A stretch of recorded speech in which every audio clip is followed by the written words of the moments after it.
Our program started this evening. Welcome everybody to the Leepa-Rattner Museum of Art's virtual artist talk series. We're very excited to have you all with us tonight. We're so pleased to be able to share these programs with all of you.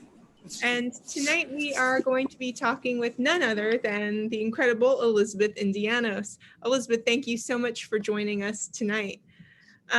We will be conducting sort of about a 30 to 40 minute sort of talk, followed by questions at the end. So if you do have questions as we're going through, please feel free to go ahead and use the chat feature, and I'll be moderating the chat with Elizabeth at the end to make sure that all of our questions do get answered. I will ask if everybody can please keep their microphones muted throughout the talk. That just helps us keep from interrupting Elizabeth. And as we all know, it's really hard to get back on your train of thought when something happens. And so I'm going to go ahead and turn it over to our curator. Christine Rank-Carter is in the galleries of the museum tonight. I'm in the offices. Christine, can you hear me okay? Yes, loud and clear. Thank you so much, Teresa. And I have to say, it really feels like Thanksgiving all over again, seeing all of my good friends logging on here. So it almost feels like we're just continuing on with the holiday. But I am here in the St. Petersburg College faculty exhibition gallery space. And as you might already know, this is an exhibition we host every 2 years or so. And it's always such a delight to work with our faculty so closely and encourage their students to come in the galleries. And we owe so much to them, not only as educators, but also as fine artists. And we really want to highlight what they do for our students and for our community. So especially right now, since a lot of the instructors are teaching online. But tonight, I'm really excited to introduce Elizabeth Indianos, who has been actually an adjunct professor for SPC for 20 years now. So she came on board in the year 2000. Based on the Tarpon Springs campus, she teaches 2D design and painting classes. Behind me, what you see here is St. Michael Tuesdays before COVID, #1 and #2. These are enlarged 40 by 60 photographs that are part of an ongoing project that Elizabeth has been working on for the last decade. Actually, only up until March 17th, when we had to go into lockdown because of the pandemic.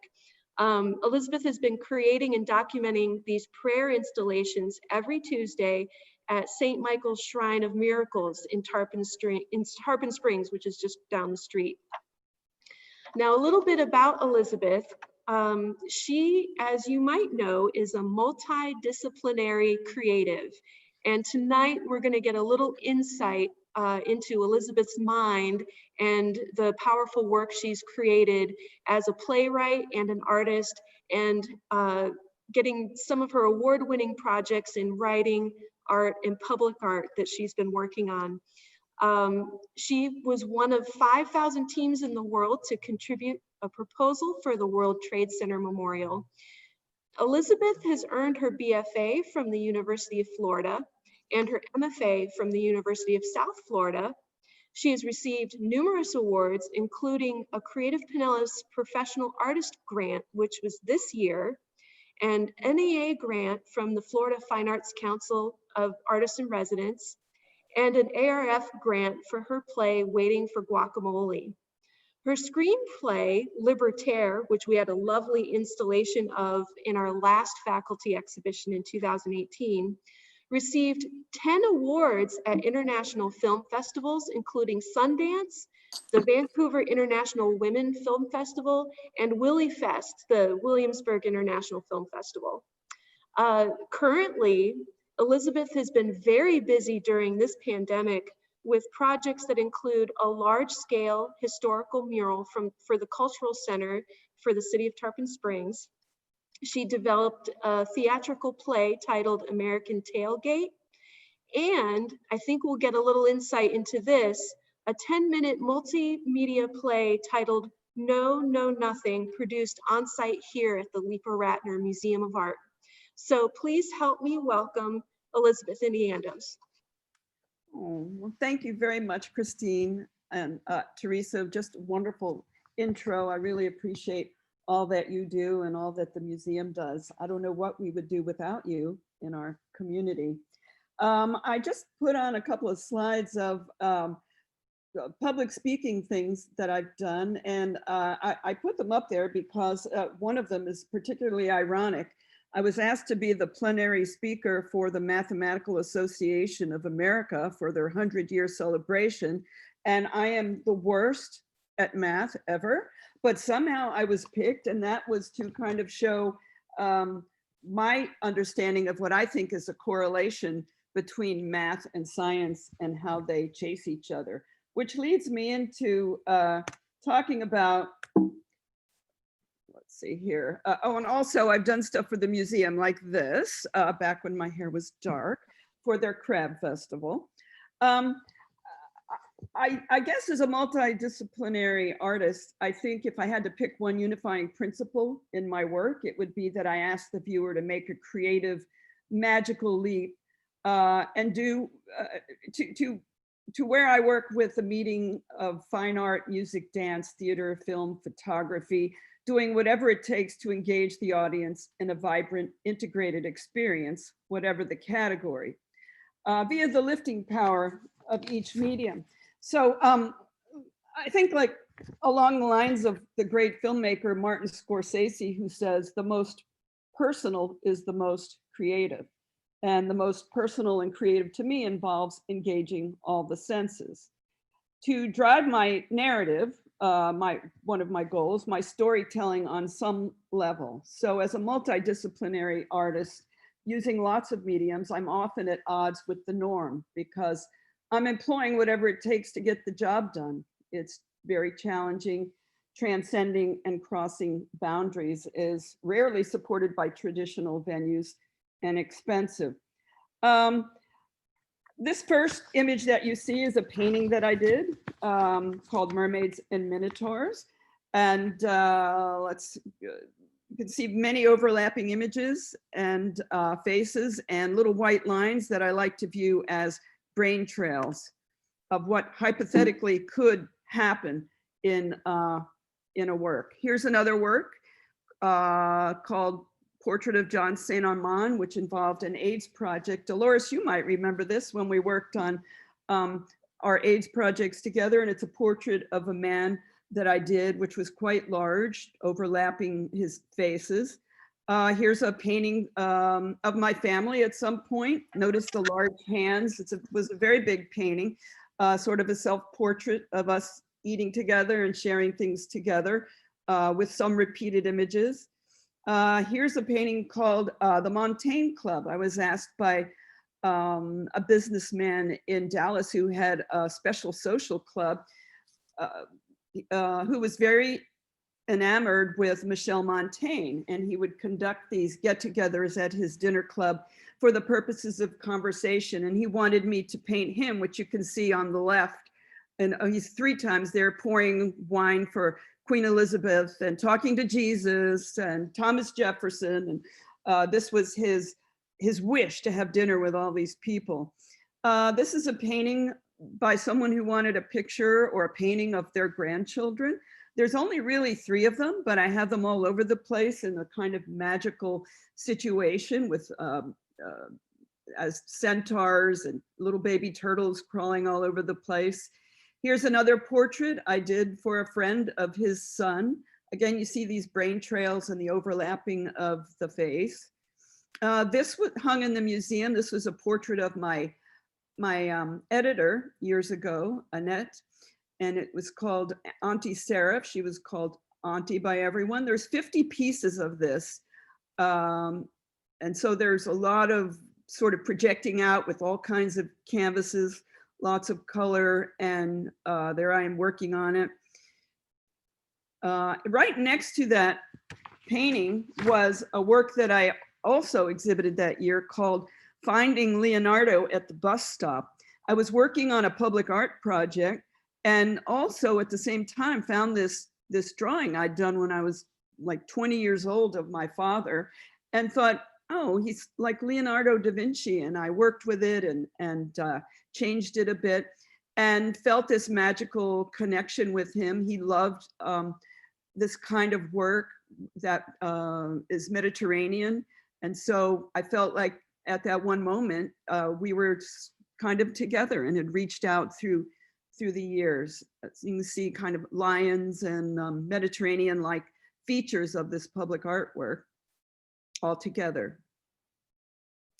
This was a project that was based on my asking the audience to believe that there are special children that are born at certain times that have unique capabilities. So I created an artifact, a portrait, and here was this artifact that sort of described what these children, how you can find these children. They don't have any karma or past lives to deal with. They may not have been on this earth before. They're here purely to serve humanity. They communicate telepathically. You feel as if you're in presence of the master, a master. So I have many portraits that I plan to do and that I have done already of children who fall into this rainbow children category in this thesis. Now here's a video, here's a little section of the video that played in this installation. I believe, Christine, you were responsible for helping to set this up.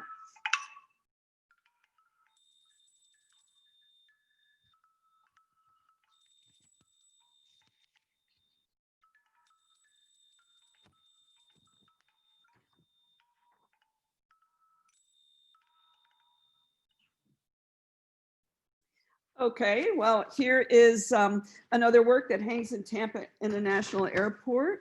It's 20-foot square, and originally it had sounds of the oceans and a light guitar, certain elements that played with it at the airport, but then they had to take it down for security reasons. But all these birds overlapping, maybe you've gone through the airport and have seen it at this angle. I usually say hello and goodbye to it when I travel, back in the days when I traveled. Here's another work which hangs at a library in Fort Lauderdale of giant hibiscus.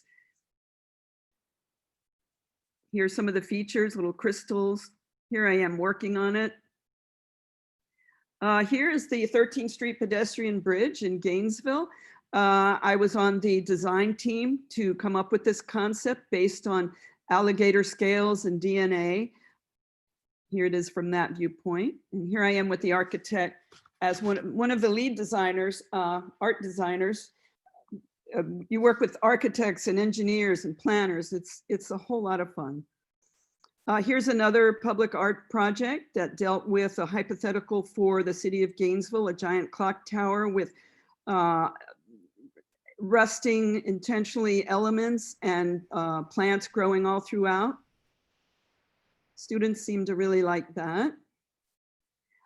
Here's the Southern Transportation Plaza, at least that's what it was called in downtown Tampa, another public art project where I was the lead designer. And this was based on my viewing Tampa as the center of the universe, and all manner of celestial things were incorporated. Here's some of them. Here the site is at night.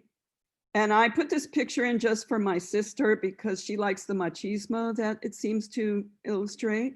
We won a lot of awards for this project. It was like the Academy Awards of Architecture and Planning and Engineering for environmental sensitivity, innovation, and creativity.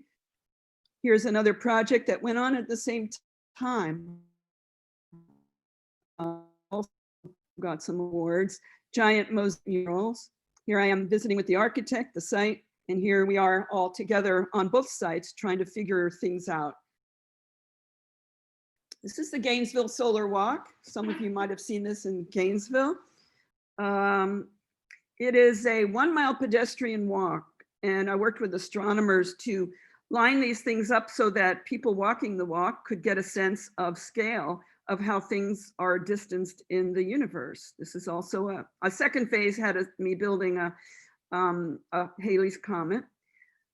Once a year, on Veterans Day, the vets would often, and did back in 2007 when there was a lot of death involved, place tombstones along this 1 mile pedestrian walk because it seemed to measure the terribleness and grief of war by aligning itself with the universe or the solar system. Here we are installing on a rainy day. Here I am working and engraving. One day it was so cold I misspelled into the colored concrete my last name several times. So if you go there, you might see the wrong spelling on these things. Some engraved with sayings and unique little artifacts, marble and mirrors and things like that. My take on, hand of God. Here I am working at the cement factory with Jethro and all kinds of guys that were so interesting to work with. This is the building, a pyramid-shaped building in Ocala that I lined up this water sculpture with the apex of the pyramid to, because I was thinking about pyramid energy and all those things you ever heard about pyramid energy. It's a water sculpture. Here's Mythic Constellations, a fiber optic super graphics in Gainesville, which was very fun to do, working again with astronomers. Here's one panel, Leo and Virgo. Here was a project in Charlotte where these drawings you see on the right ended up being my motif and design for the floors there at the transit center. The World Trade Center site, I think Christine mentioned it, I put together a design team of 6 people and we worked for about 9 months to put a submission in. Here I am with the architect. It was a big honor to meet the architect of the World Trade Center, Daniel Libeskind. Personally, I feel like what's there now, 2 big pools that empty and fill, was not as good as what I had proposed. Now here is one of my plays, and it's the story of, first of all, I need to say my plays focus on personal visions. I speak from my characters and they speak from me. Waiting for Guacamole was inspired by Samuel Beckett's play, Waiting for Godot in 1948. Written over 5 decades later, it's not a modern retelling of the Beckett play, but rather a comedic drama inspired by and loosely based upon the literary classic. It's the story, the protagonist is a lone artist, Esmeralda, in Waiting for Guacamole. She's broke, she's exhausted from struggling in life and tired of waiting for something good to happen. She paints avocados and becomes obsessed while painting them. Meanwhile, a hurricane looms in the Gulf and pushes everyone in her life to the brink. I love this character. She's a quirky but steadfast heroine, and she struggles to remain true to what she instinctively knows is right, and that is to follow the mystery of creativity. Here is our one-time performance that maybe some of you went to, and on the right is my composer. I've worked with him many years. Those of you who know some of my other works have heard his music. One thing about Esmeralda is she believes that hope is the highest form of resistance and that she intends to dream on purpose. She thinks that everyone has a role addressing forces that rupture human nature and divide societies. And in a way that kind of connects back to the work that we started off with that's in the gallery right now. That is kind of my intention, to provide hope and to connect that way. So to those who think that she's foolish, she thinks she has a divine purpose. And I'll just give you a quote from that play of Esmeralda, who says, trying to convince people, we can start that ball rolling, put our best foot forward. Every salmon that swims, every heart that beats, every star that shimmers in the sky is a seamless web. From snowflakes to quasars, blue whales to the gamma ray, they're all interpenetrating you and me. This is a quote from Emily Post, And there was a nice article about the meaning of life and avocados afterwards. Then I went into writing a screenplay, which was maybe 4 or 5 years of research, and got totally intrigued with Libertaire, which is the story of the woman that nobody wanted and the 2 men that fight with her, one to create her, the other to give her a home. It's the untold story of Joseph Pulitzer and Auguste Bartholdi and Lady Liberty. Here I am meeting with a wonderful teacher and scholar, Robert McKee, who is kind of like the guru on storytelling, whether it's stage, page, or screen. I was so fortunate to meet with him in New York City, and it just so happened that was the day of Lady Liberty's a significant anniversary. So I went into screenwriting and had to do the festival circuit and won some awards and things like that. It was very interesting. And also time at one point, being that nobody from Hollywood snapped up my screenplay, to turn Libertaire into a play. So that was also a very exciting and interesting experience. I related to Bartholdi, who was trying to do this big piece of public art, because I was a public artist too. And I knew how hard it was to get things done and how everyone always tells you no before ever saying yes. And I related to Pulitzer and his immigrant background. I felt very close to both these characters. During the play, my team and I created these big giant props, one the giant foot of Liberty, the other a foot of a Sphinx. Here are some scenes from this play with the young artist Bartholdi in the center on the left there. He meets a soul-crushing resistance in America and questions, this is a quote, "What do they value, these men so greedy with ambition? There's hardly room for anything else." Yet at the end of his journey through America, he creates a woman because the world needs love. Here, there were 100 different projections in Libertaire that I painted. And in this one, going back to trying to make space and what you do, kind of cross the bridge into a reality you don't get to experience.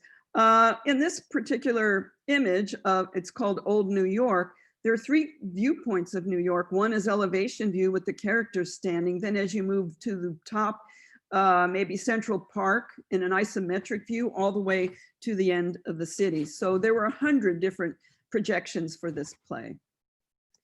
Here's some of our rehearsals. So I'm at the back of the stage reading my script, talking to the projectionist, and looking on a computer monitor and also seeing the stage. I want to play for you something that ends at it is at part of the conclusion of Liberty or Lady or Libertaire rather, the film of the stage production, because it shows you a combination of mediums that I employed for this last scene.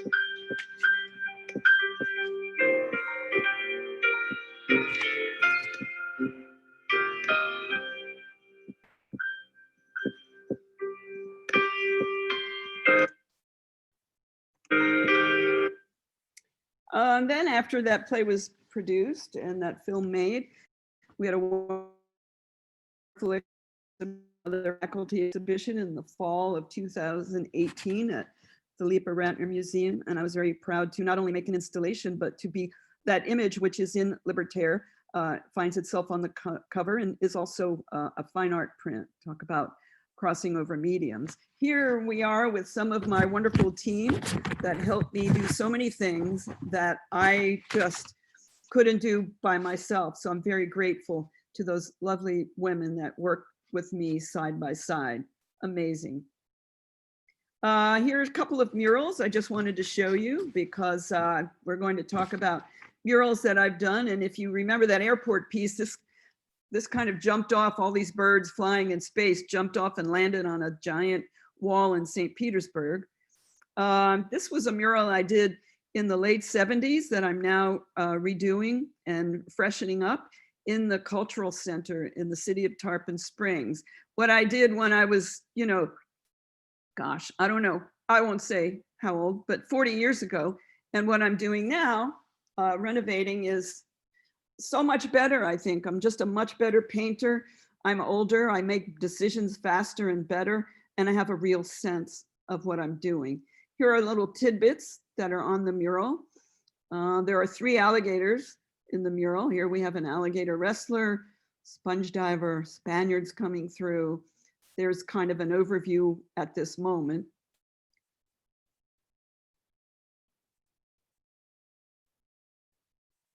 And then here's, well, I'm working on a big freaking rattlesnake right now. With a big forked tongue.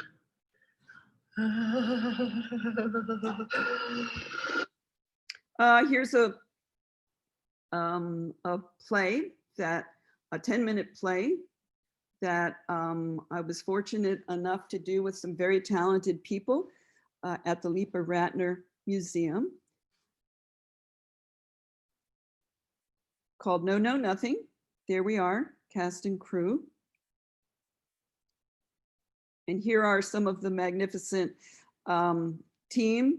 Some of you are on right now. In the center is Dee O'Brien and Graham Jones. To the right of them is Teresa Wilkins as Cave Girl, Charlie Cronk as Warman, Mike Amish, composer, and Brian Miklas as our wonderful video editor and designer.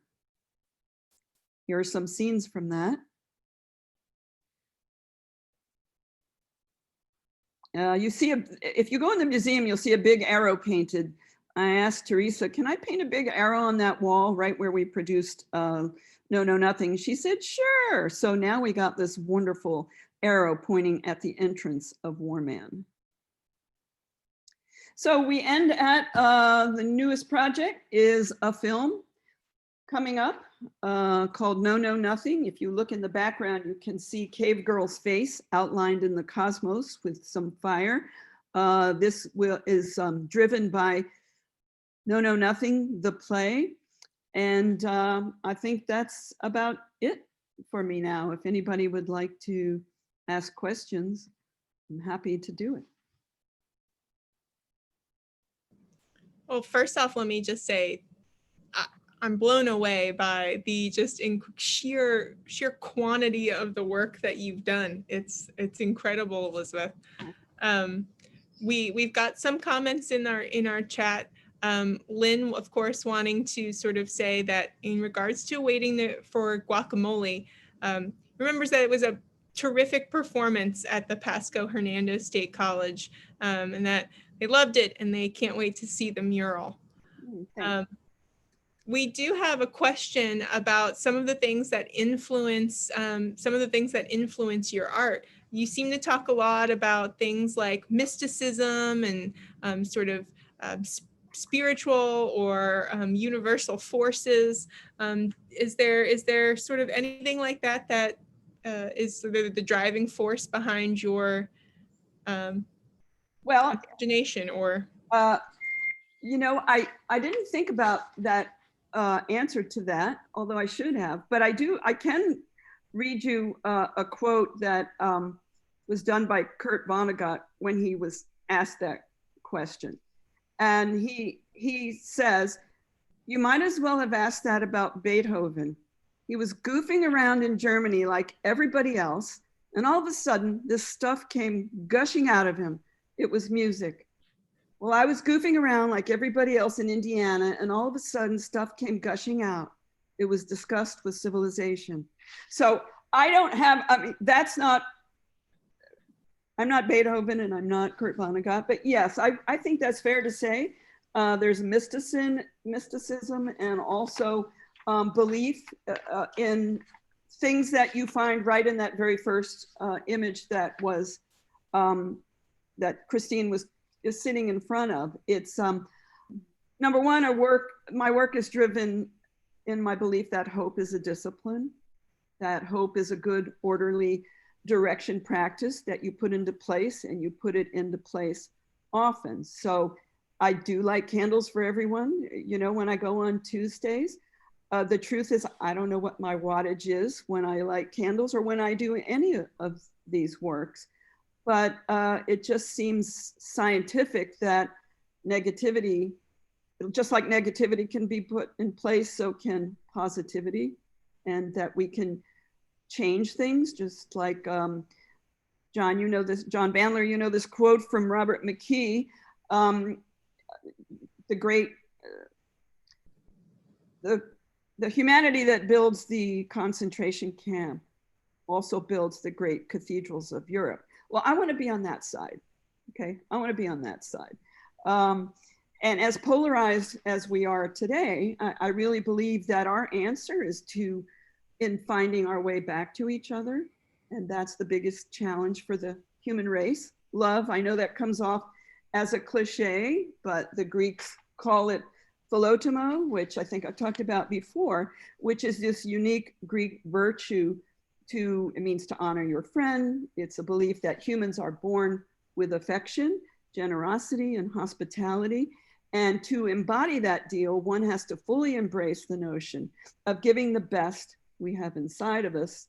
And very important, you must fulfill that function in an active, passive way. It's a discipline. So, you know, you've seen a lot of works, but I probably only got paid for maybe a third of them over a lifetime. And that's because there's nothing else I would ever, that I'm wired to do, but to do that stuff. I never ask about the money. I never ask about how much it's going to cost. I know that's foolish. I try to be conservative but yeah, I have a garage full of works from a zillion years ago that I don't know what to do with them. But that's because I don't think about that, because I know that's my purpose. Just like Esmeralda, that character in Waiting for Guacamole, she believes in that. Just like Cave Girl, that you did a magnificent job embodying, Teresa, even though I know you're not an actress. That is the same spirit, you know, of just moving in that path, because that's what you're meant to do. And you do a good job. So. Thank you. Thank you. We've got a couple other questions in the chat if you're game. I'm game. We've got one that asks, what time of day you're most inspired? Well, that depends. You know, it could be any time of the day. Something comes into my head, let's just say no, nothing. It came into my head and I just saw it so clearly within, maybe it was a few minutes, and I just wrote it down on a napkin or wherever. So same with Waiting for Guacamole, same with a lot of things. I guess plays, especially when I think about writing, that it happens often. It happened that way, and it could be any time of day or night. But once that comes in to my consciousness, oh man, I could be jumping up and down all night, because I don't even feel like I regulate that. It's like boom, boom. You just get hit with things, and I better write it down. I know I'm half asleep. I better write it down. And that just happens as a bombardment. I don't know where that comes from. Well, kind of I do, but you know what I mean. Any time of day, really, people.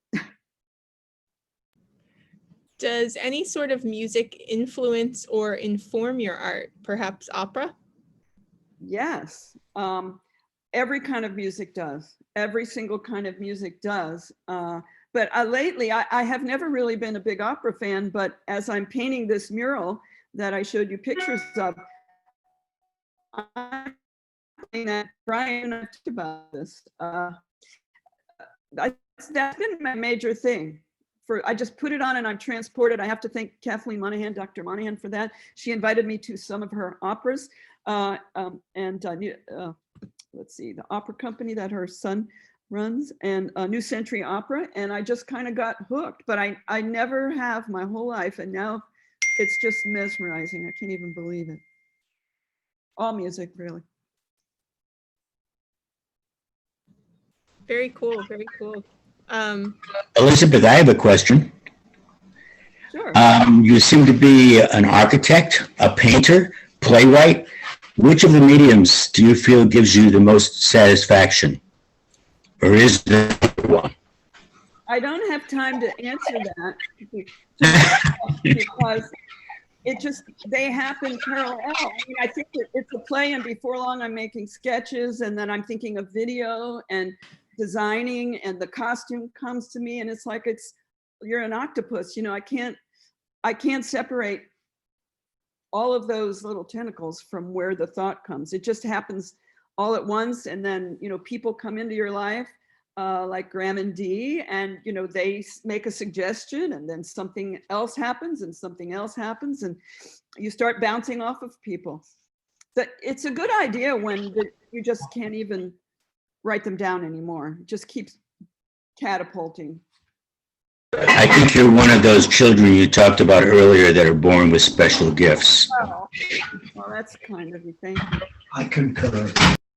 Thank you. Elizabeth, we have one other question in the chat for you. Yes. It seems that you do a lot of work in sort of large scale pieces. Is there something that attracts you to these larger scale images versus smaller ones? Well, I never really thought about it. It's just, you know, scale is so amazing.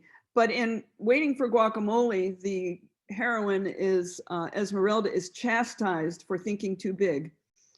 And she's advised, can't you just think small? You know, why do you always have to think so big?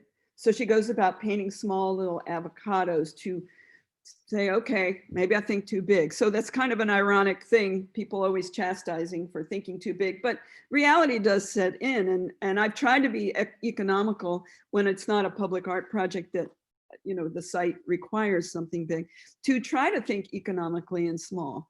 So I strive to do both, but I don't know, when you sit down to dinner, do you want somebody to cut the smallest little piece of cake for you, or do you want like a big piece? You know, it's time to eat lasagna. Do you get like an inch? No, you get like half the plate, right? That's a pretty good analogy. I like that. That's good. Yeah. It's a great analogy. Great. Does anybody else have any other questions? I have a question. Even though I think most people actually already asked some of the questions I had, but along the same lines with her inspiration, I was wondering if there were any artists specifically that inspired you, Elizabeth? Well, it's hard to pick out just one, but I can tell you artists that I think that I admire because they did a lot of things. You know, like Bob Dylan did artwork, Joni Mitchell artwork, Patti Smith, Leonard Cohen, Laurie Anderson, someone about my age who worked with music and painting and art. Henry Miller made the playwright. Henry Miller, Sylvia Plath, Mark Twain, Kurt Vonnegut, Tennessee Williams. These people did a lot of stuff. So when I'm feeling a little bit weird, like, why can't I just paint small? Why can't I just pick one thing? I was told that in graduate school. Can't you just stick with one thing? Why can't you just hone down one thing? So you feel weird in society, and especially in your art community. You know, people don't like to hear that. And I don't know why, but it's a weird thing. When I think about these other artists that I just mentioned, it makes me feel a little bit better that somehow things overlap. And when I painted the paintings for Waiting for Guacamole, I started writing, and then I'd write, and then the next morning, I'd be out there painting. I mean, so the story evolved because that's what I was doing, and that's what the artist does in the play. And there's music with it, there's video with it, there's musical composition, artwork. It's just a lot of stuff. Was I fast with the video? May I ask, with the projections? Was it too fast for anybody? No. You're right about different artists, because I opened for Tony Bennett one time, and I hadn't painted for years. And I know that he painted as well. And I showed him some pictures of my work, and he said, you know, you need to start painting again.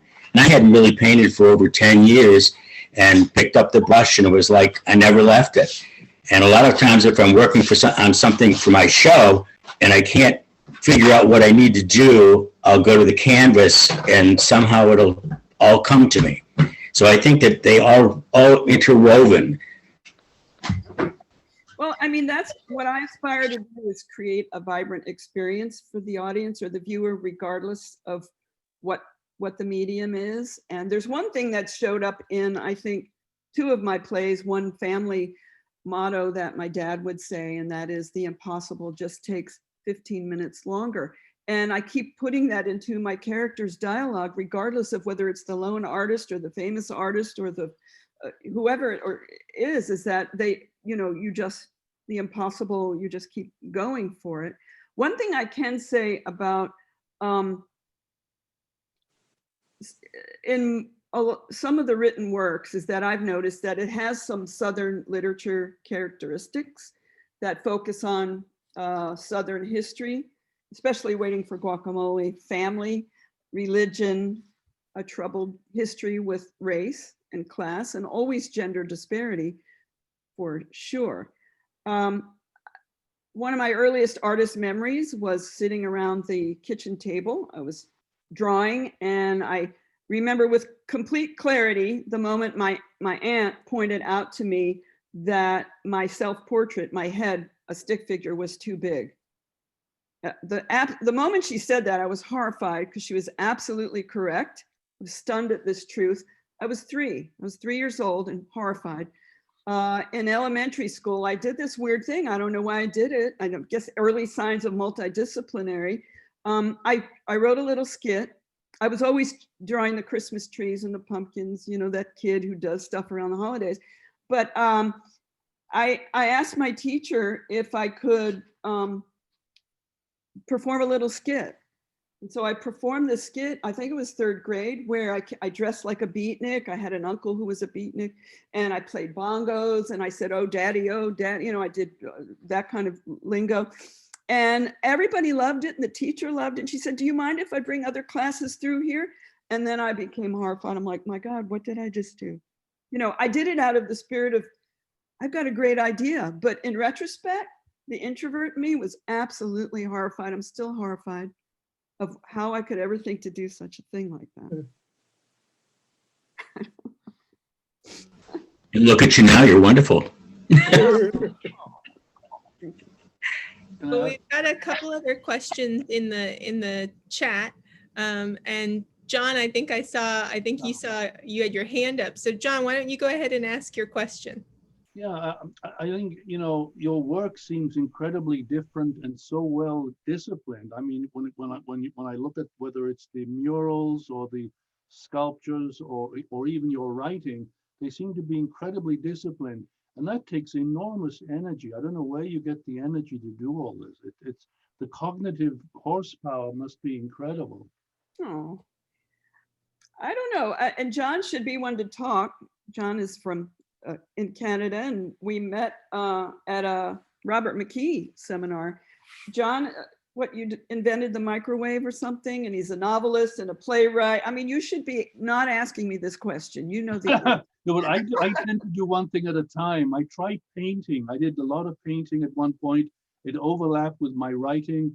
I could not sustain both. I was, you know, painting, just standing for 7 hours a day with a brush in my hand. I couldn't sit down and write after that. So I had to give up painting. So it's a weird thing. I think one's the other. Somehow something got twisted in my brain, and yeah. You know, it does that. Yeah. It is a lot of energy. Yeah. Yeah, it's incredible. I love all your colors and overlapping motifs. Thank you. Well, we've got a question from Dolores. Dolores says, it seems like collaboration of some variety is a thread that runs through your work over time. Could you talk a little bit about the nature of collaboration and why you've been so invested in working with others so intensely? Well, I think that particularly, maybe not so much in just being the lone artist who paints, when you start to involve performance and audiences and things like that, there's so many senses to engage. You know, there's music and there's film and there's some people you bounce off with together. Brian Miklas is here. He's one of them. Composer Mike Amish not here, but one of them, Dean Graham, two amazing artists, theatrical artists. And you know, your minds work, same with you, Teresa, in a certain way that things just get better and you keep ramping up the octave because the senses keep getting engaged. And so, you know, of course you start hearing music. And when Michael and Amish and I worked on 3 different soundtracks right now, No, No, Nothing, Waiting for Guacamole, and LIBERTAIRE, for 20 years now working on things. I know the minute that he and I get together, it just like synapses start firing, and he'll get the piano out and I'll say something, you know, we're like, it's springtime, and he's like, oh, and then he starts playing. I'm like, yeah, that's it, only maybe a little lighter. And we just go back and forth. And I remember during one hurricane, I forget which one, maybe it was the one that was so serious here. We were all scattering, and we're driving and evacuating. He says, why don't you come here in Gainesville? You know, we can work. We can work. In other words, that's a lure. Come away, you know, we can work. And then, you know. So it's because things start getting better and more enhanced and more exciting, and your vision just gets deeper and fuller. So that's the nature of the collaboration. And it's only if it's really working along, and, you know, that kind of magic stuff happens. It happened with Brian and I. We made the internal video for No, No, Nothing, and it was just, you know, he's pretty, and Brian's been working with me on and off. We've been friends since he's in New York City now, and does a lot with film and interviews and audio and everything, and top of his game in New York City. But he was a St. Pete College student, and I was painting a mural. I think I showed you one of them. And we clicked. And so we're still clicking, and we worked on that internal video together, and it's beautiful. Chemistry. We have a question in the chat that says, what is your definition of success as an artist?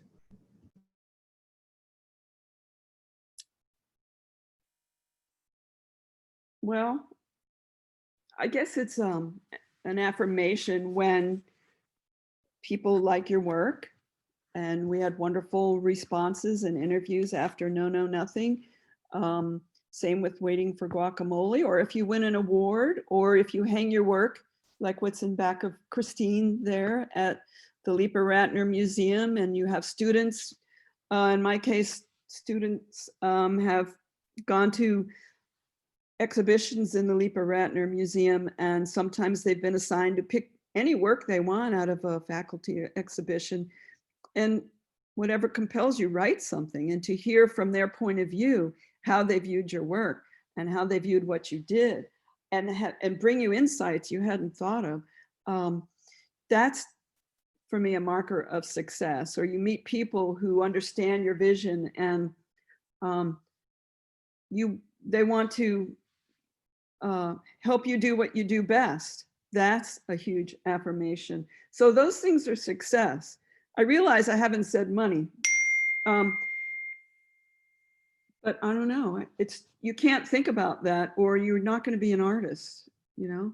If you're in it for the money, get another job, you know? But you have to do a lot of jobs anyway, you know, as an artist, you have to make a living. But I'm just saying, if you think that you are going to be a famous, successful artist, you know, go to law school or something, because that's, you know, that's not going to happen. Right, in the wrong field. Yeah, you know, be an accountant. It doesn't work. I know that's a pretty sort of tricky question. How do you define success in your field? All right, we do have another question that sort of goes back to talking about collaboration. and I think you sort of answered a lot of it. They asked, like, as an artist, what do you sort of receive out of collaboration? And it really seems like you're saying you get sort of brain power. You get to have this exchange of ideas and this sort of creative moment with this person where you can both sort of build on each other. Yeah, I guess what I left out in defining success is that, I mean, I feel successful when I'm in the flow, when I'm in the zone, and I know things are happening. I sense that I'm doing what I'm supposed to be doing. That's kind of a gift right there, to feel like if you have a purpose in life, or you know, some kind of recognition of who you are before you leave this earth. When you're really cooking, and a lot of times, you know, percolating with collaborators, you know, unquestionably that you are on the right path. And so that's a kind of high, you know.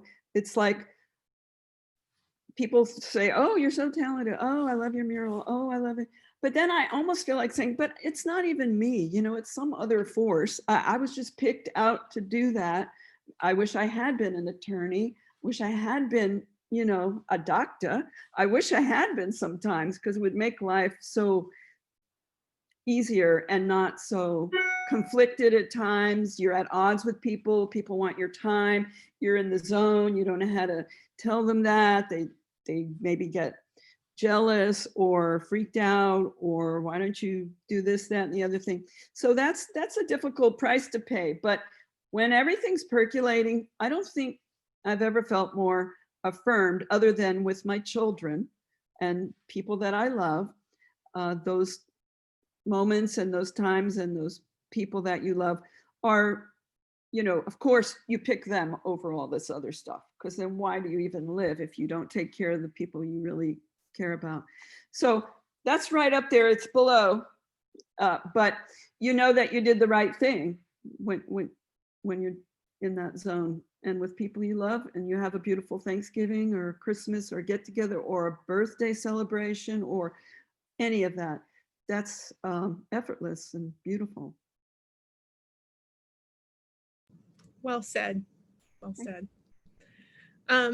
All right, Elizabeth, I don't see any more questions in the chat. Does anyone have any final questions for Elizabeth? Yeah. John. What's the worst collaborative experience you've had? Complete it comes disaster. right to my mind. I got it right away. I didn't have to think. The worst collaborative experience was about 2.5 weeks out from putting on the production of LIBERTAIRE. I had an assistant director who, I don't know what the problem was, but she was conspiring, wanting the show to fail. And I didn't get it, because was just naive. I can't comprehend a thought like that. And when it became ever so clear, I didn't sleep for days. I had my wonderful LIBERTAIRE team, those ladies I showed you earlier, and friends and family to talk with, and had to pull it together to do this. She pulled out of the show, and it was one of the most horrifying experiences ever, because it was betrayal, plus now we were going to have to cancel the show. There was money involved. There were people with tickets. It was a nightmare. And I didn't take one day at a time. I took 1 second at a time throughout my day, 1 minute a day. And anything could have changed 1 iota and tank that show. So that was one of the worst collaborative, horrifying experiences. That's really interesting. If I could just throw one thing in, I was good friends with Joan Fontaine, and Joan was telling me a story about Fred Astaire, and they asked him a question like you were just asked, but it was on the reverse. It was, out of all the movies you've made, who was the best dancer that you ever worked with? And he said, well, I can't pick just one, but the worst was Joan Fontaine. And you could see her in the movie. This is excellent. She said my feet were bleeding by the end of that. She said I wasn't a dancer. So I like how you answered your question. Thank you. It's certainly a good question. Absolutely. All right, Elizabeth, I think that wraps it up for the evening's program. Thank you so much for spending your evening with us and for taking the time to talk about your inspiration and your work and all that you do. You know, we're so lucky to have you be a part of our exhibition. I'm thankful to have you as my friend. You know, if you haven't been to the exhibition yet, please make sure you stop by the museum and check it out. The exhibition is up through January. So we are always thrilled to have our faculty represented. We're always thrilled to be able to talk to our artists, even in this virtual setting. I think it goes pretty well.